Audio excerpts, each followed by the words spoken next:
গত সারা রাত ধরে আমাদের সকল বিজ্ঞ প্রসিকিউটরগণের নাম্বারে বিদেশ থেকে অধিকাংশই ভারতীয় নাম্বার থেকে তাদেরকে টেলিফোনে কল করা হয়েছে, তাদের নানান ধরে গালাগালি অশ্লীল কথাবার্তা বলা হয়েছে, গালাগালি করা হয়েছে।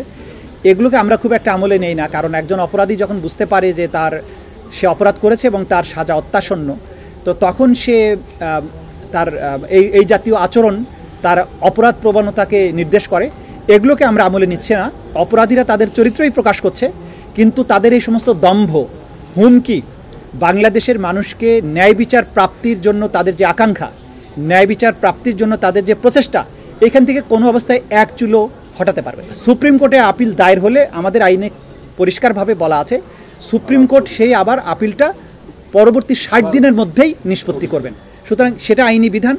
তারা যদি আইনের শাসনের প্রতি শ্রদ্ধাশীল হন, তারা যদি মনে তাদের সাহস থাকে যে তারা ইনোসেন্ট, তারা যদি বাংলাদেশের বিচার প্রক্রিয়া মোকাবেলা করার তাদের সৎসাহস থাকে, আমরা বলবো তারা আসুন বাংলাদেশে এসে এই রায়ে অনুযায়ী তার আত্মসমর্পণ করে তার রায়কে তিনি চ্যালেঞ্জ করেন সুপ্রিম কোর্টে। তার যদি যুক্তি দিয়ে, তার প্রমাণ দিয়ে তিনি নিজেকে নির্দোষ প্রমাণ করতে পারেন, আমাদের তো কোনো সমস্যা নেই। আইনের গতিতেই চলবে।